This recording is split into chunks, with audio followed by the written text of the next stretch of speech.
1, 2, 3. Who was your greatest DJ in this here land? Who's got a voice that's sweet, golden tonsils, and a disc or two just for you? We can't deny Brian Smart goes to your heart, so listen all the time. It's the Maythorn Monthly.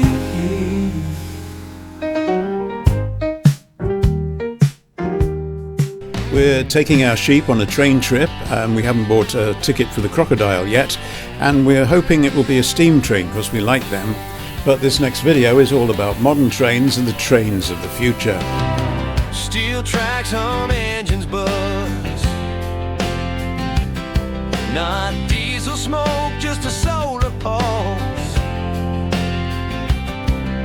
The future rides on a quiet wind. No rattling past, no sins to mend. Electric rails rolling under the sky. Hydrogen hearts keeping dreams alive. Solar beams lighting up the way. Modern trains chasing a brand new day.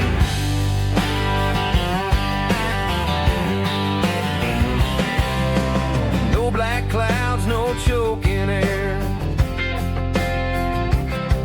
Just the hum of change everywhere.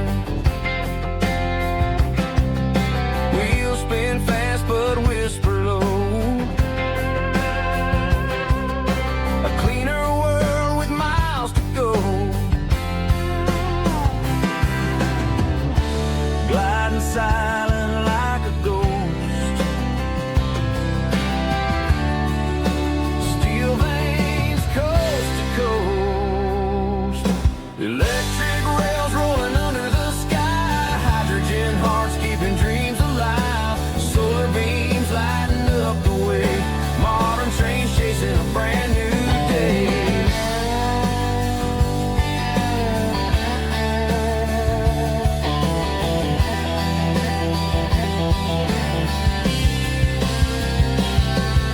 Sun on the panels, wind and the wires, burning nothing but human desire. Tracks to the future, no turning back. Rolling forward on a green-lit track.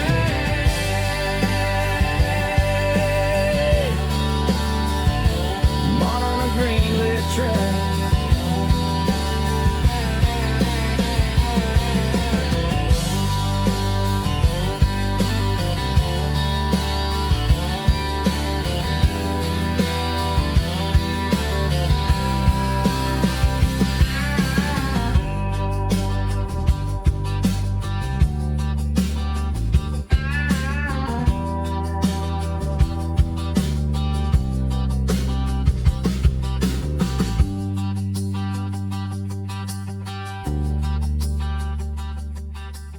Hi Brian, my name is Miles and I am your AI actor today. I see you have been creating pictures of robots in your video editing software, but have you seen what other people have been creating in an app called Kling? They are designed for mobile phones, so they are the wrong size for your TV and computer screens, but they are so funny you should show them anyway. Okay, Miles, don't think we'll be using you again unless you can get the emphasis on the right words, please.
Brian is a bit busy at the moment, so I will carry on talking to you.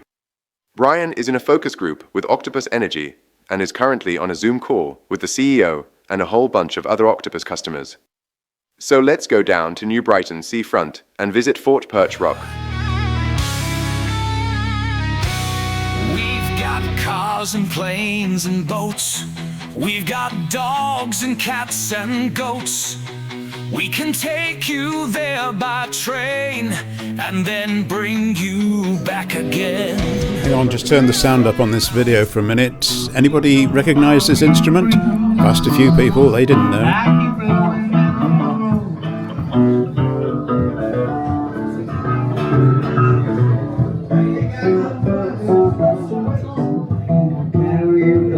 The world has a fun-filled way of filling up your every day. Our Travel Tuesday has the form to capture all with our Maythorn. Welcome to the Wirral.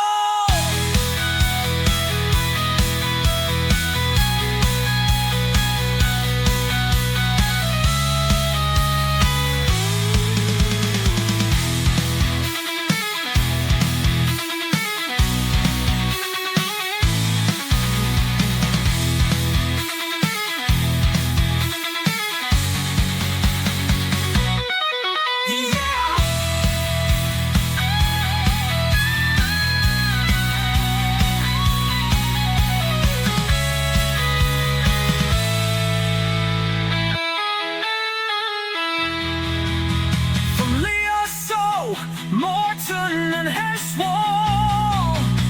Oh, our cameras want to film them all. Oh yeah, through Oilake, Mells and then New Brighton. All we aim is to enlighten. Hi, I am Doris. Brian has asked me to introduce this segment before he comes on camera himself. He has gone to Burnley, just outside Leeds, to get the keys back from a tenant who was leaving. He has owned this flat for 19 years and cannot sell it because it is still in negative equity. I'm in Bramley near Leeds and I've just collected the keys from a tenant who has just moved out of my flat here. He's taken all his possessions with him, apparently, but as is fairly typical of tenants moving out, only the ones he wants. So I am left with a whole room full of stuff of his that I have to get rid of. He says he doesn't want his deposit back, so that's £450 I can spend. I'll need to get a deep cleaner in and I'll need to get a man with a van to remove all the stuff. But who knows what that will cost. Anyway, it does also mean that I can't get this flat rented again real soon, and by the look of it, it needs total redecorating, although that's to be expected after a few years of tenancy. Haven't put any murals up for a while, so here's one I spotted in Blackpool at the end of a row of terraced houses. But the others are from the Wirral, one from down on the waterfront in Birkenhead and the rest from the back streets of New Brighton. Now, my brother lives in New Brighton and he often sends me a photo from his phone of something he's seen on the wall somewhere. He sent me this photo. Well, of course, I had to go and see this for myself. It's not the first time that this has happened. I read a story about something like this recently in the news. But here it is on our doorstep. Jeff also sent me a picture he took of the sidewall of a pub that used to be Wetherspoons in New Brighton. By the time I got down there, it was finished.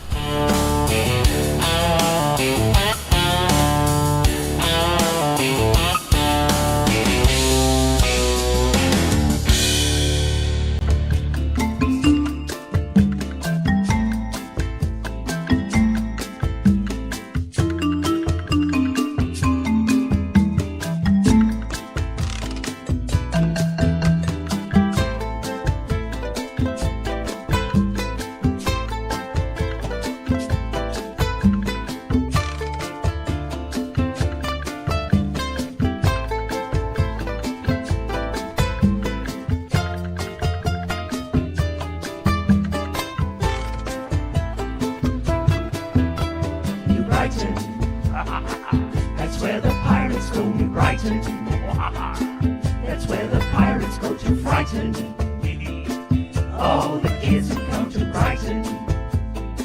That's where the pirates go. They play the ukuleles. They play the xylophone. Hey, that xylophone!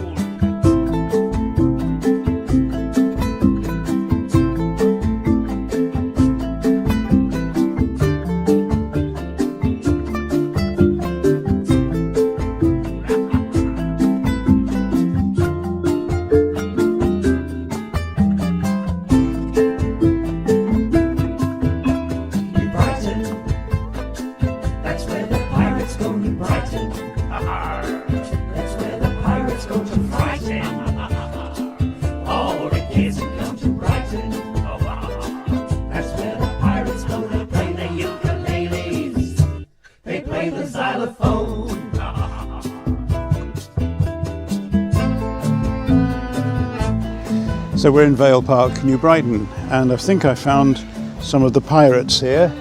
I don't think I can fit through this hole to appear to be one of them, I'm afraid, but there we are. And we've heard some sad news recently about the cafe here in Vale Park, in that it's going to close down at the end of the year because they can no longer afford to run it, and the new lease price from next year will be too high. So that is a shame. Now, the other thing I have to tell you about this month that involves our own home, actually. We live in a block of flats near Arrow Park, and we're having a lot of problems there at the moment. We seem to be out of control of what happens and what money is spent on the estate. And I'm just going to show you a quick example. We had a path which was a trip hazard, it's paving, and then one day we got up and they'd taken them all up. And we found that a company had been instructed to come and put tarmac in the way. So they were laying tarmac along the path, the original path where the slabs were, and we've ended up with a tarmac path. So we had no control over that. Apparently it cost thousands, and the people who are looking after the estate for us are just spending our money willy-nilly. We should be in control of that, and for those of you who know what an RTM company is, there are 90 leaseholders in the flats on the estate, and it's our company, and somebody else is spending our money. So we have a big task on our hands to try and stop this happening, because they're going to keep on putting up the charges every year and doing more and more stupid things with our money.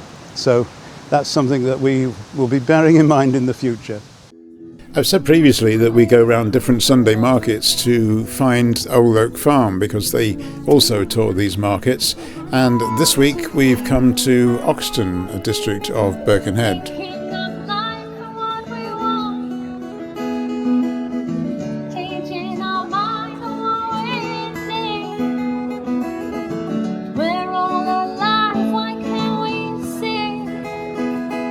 This particular market employs a singer to provide a little background music, and I think we should send in the apostrophe police to this stall.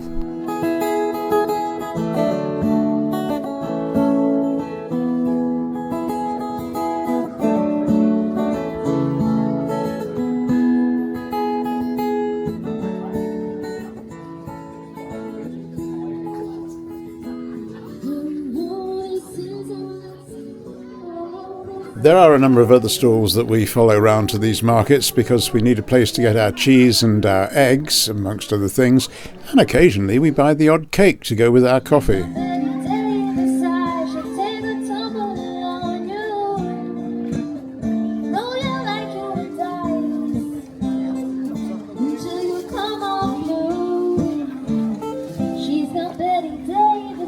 A quick look into my world of property, and this house that I've had for 36 years is let out by the room, and I only let 3 rooms out these days.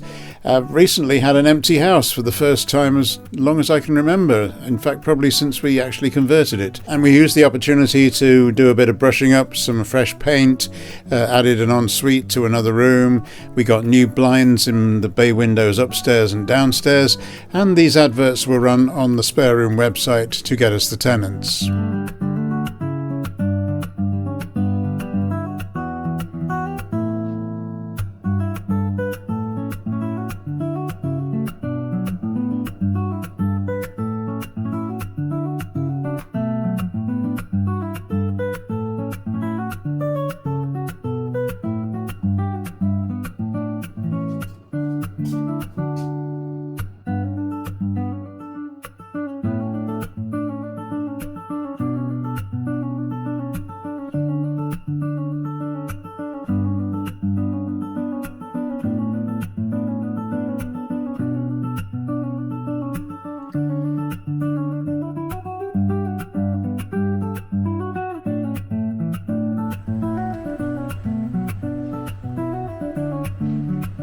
And while we're looking at rooms, here's the apartment we stayed in the city of Barcelona last month.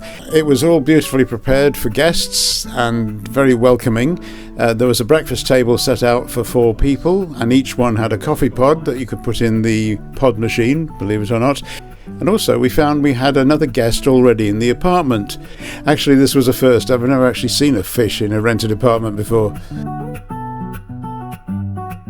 Back in the UK, we're at Chester Station, but alongside it and on the outside, before you go through to the platforms, there's this area which gets used for people to just sit and relax, have a smoke, have some lunch and so on.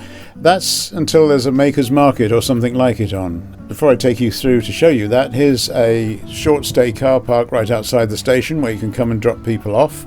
It's absolutely free. I think you get about 20 minutes, and you see some interesting cars pulling in here.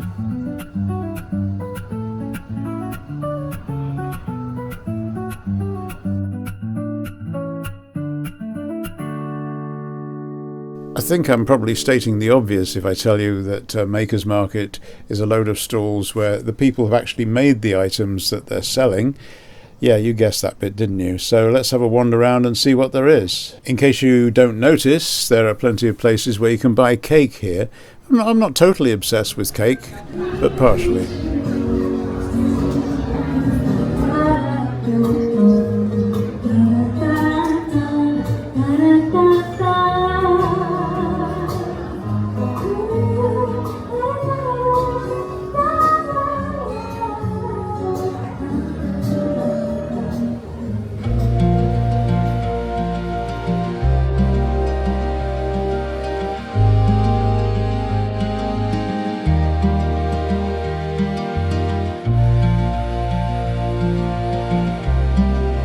We heard about this Maker's Market from a friend of ours who makes special, rather ghostly candles, and with Halloween coming up, this seems a good time to buy her products.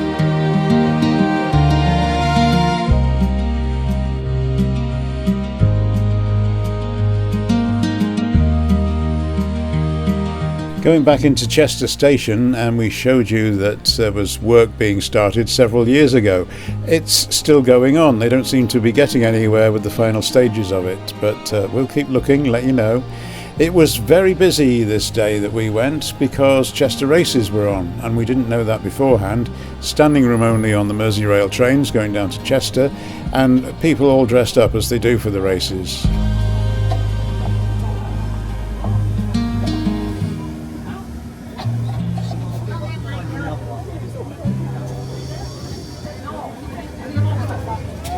So that's our little tour of our home area between the Wirral and Chester, and we end at Hoylake on the Wirral.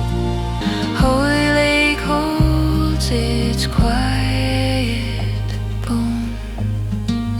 Out at sea, the turbines spin, slow as a thought where dreams begin.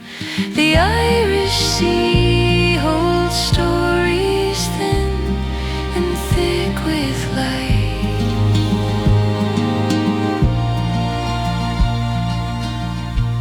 where days have been.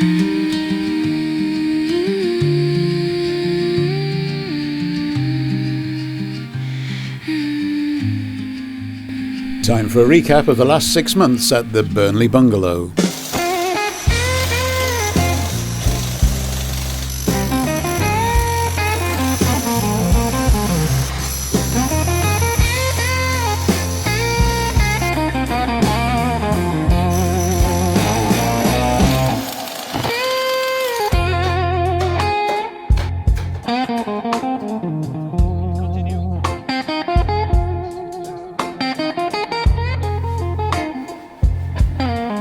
If you've been following this project since last year, you may remember an area at the back that looked like a swimming pool, a deliberate indoor swimming pool. It was just full of water, but actually that was meant to be the cellar. So let's start off at the cellar, where back in April they were digging this out and making it proper, as you can see if you follow these pictures through. And if you wait till the end, you'll see what this room looks like when it's finished.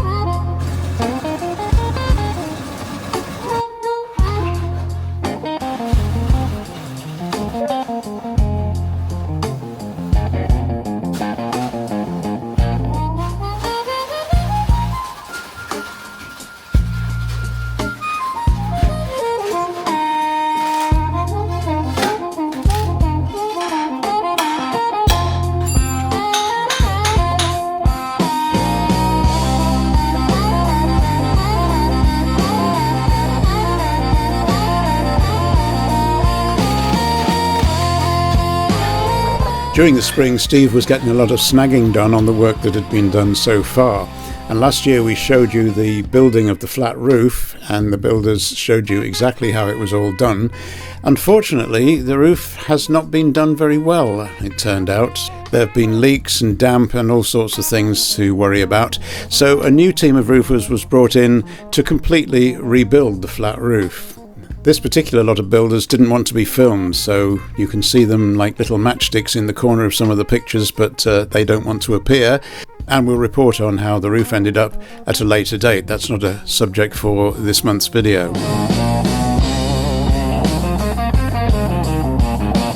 While we've got the drone out, let's fly over the cellar area and have a look down into it to see how it's looking now. You'll get an idea of how low down this is when you briefly see Steve come through a door at ground level.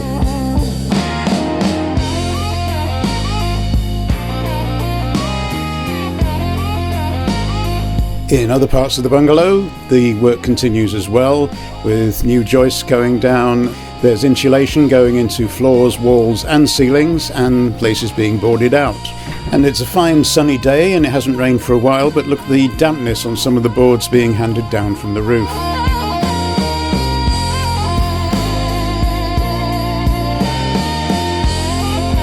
There's been some progress with the stretch ceiling in the bathroom, but then there's another story to tell about that for another time. And a quick look here at some of the materials that have been used on the job so far.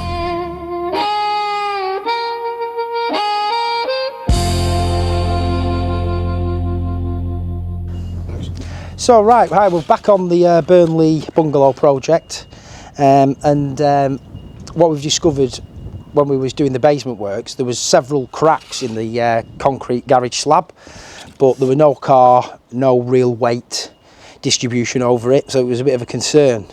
So the customer has asked us to investigate, so we exposed the slab, took it out, there were no real mesh in it, and then when we found the insulation, this is what we found.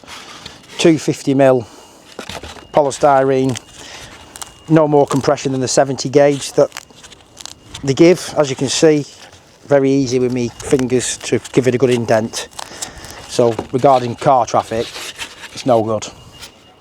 So what we're going to be reinstating is this Celotex XPS.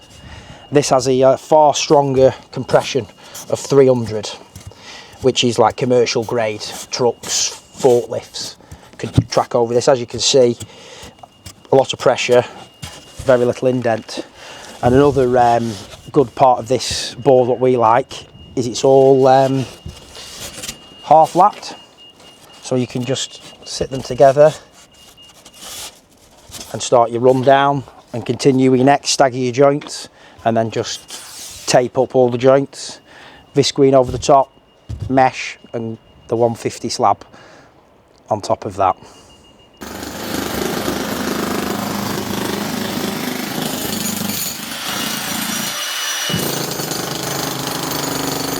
So as you can see here, in certain areas the reinforced mesh is very close to your surface of concrete. It should be minimum 50mm below, and you can even probably see, look, you can pull, and it's, you know, that's the concrete above the mesh is nowhere near adequate. So the roof needs rebuilding, and now the garage floor needs completely doing again, just because of poor workmanship with previous teams. The big shame about this is concrete. It's not good for the environment, so to have to dig up and throw away a whole load of it is just bad news.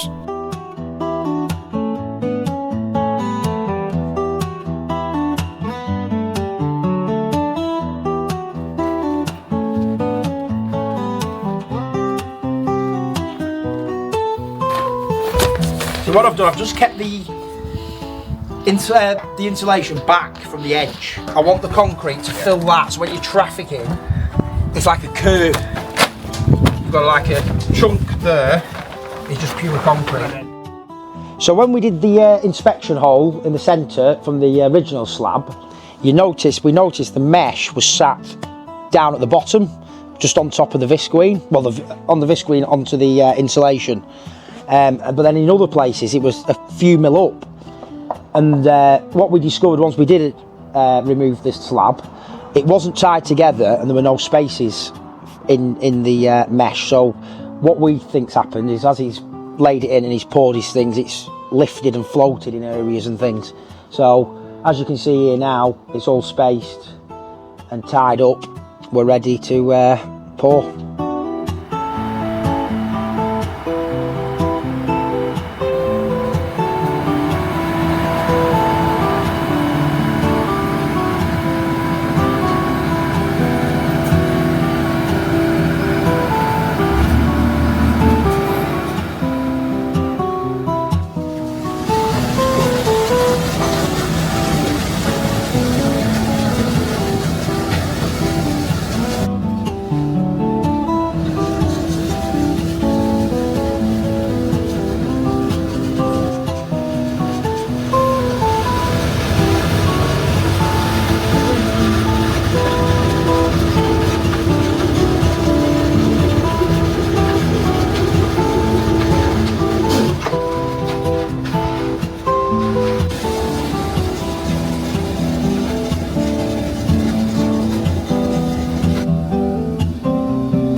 So while I was on the premises, Steve said I should go up above the bathroom and have a look at the wiring. And of course I'd imagine just a few simple wires and some connection points. It's a bit more than that. Look at this.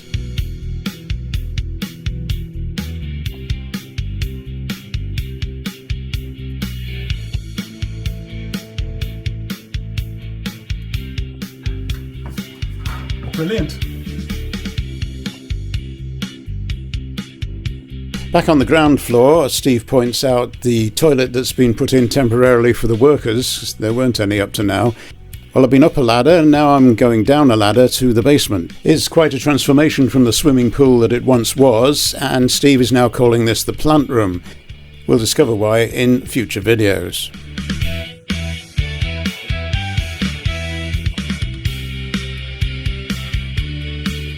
It'll probably be another month before we get back here, but a lot can happen in a month, so join us again in November for more of the Burnley Bungalow.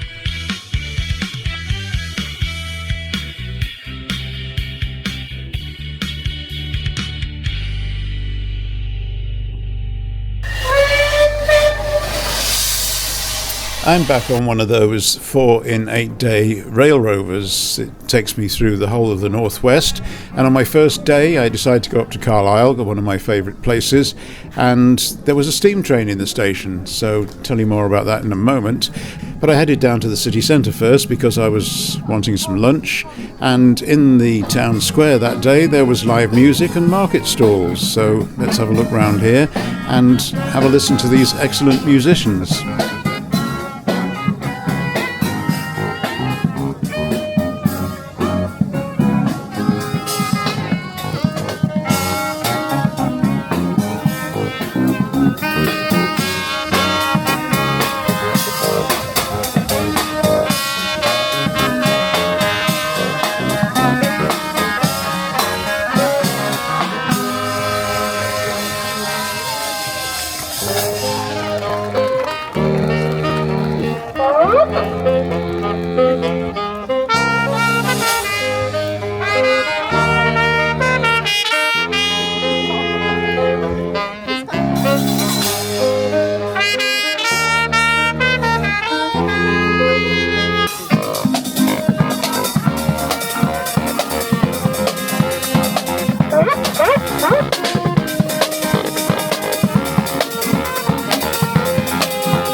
I'm back in Burnley.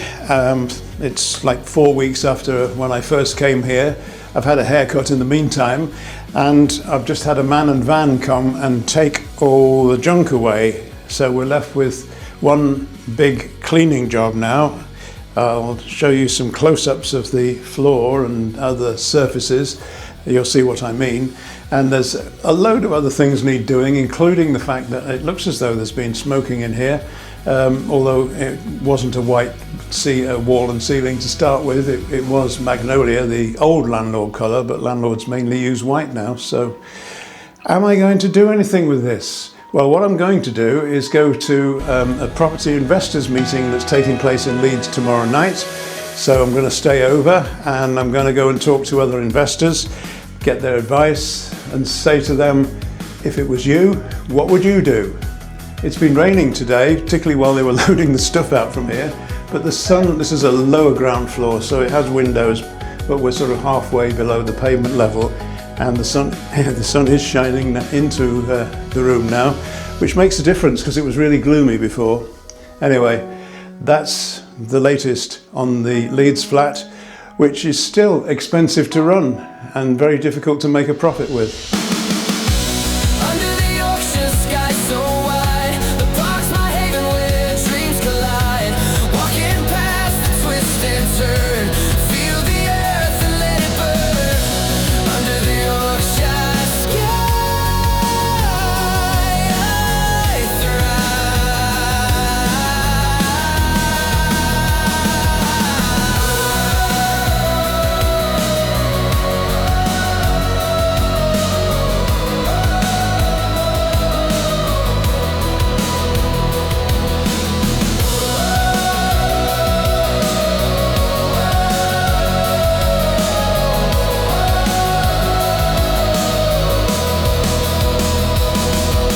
Who's the greatest DJ in this here land?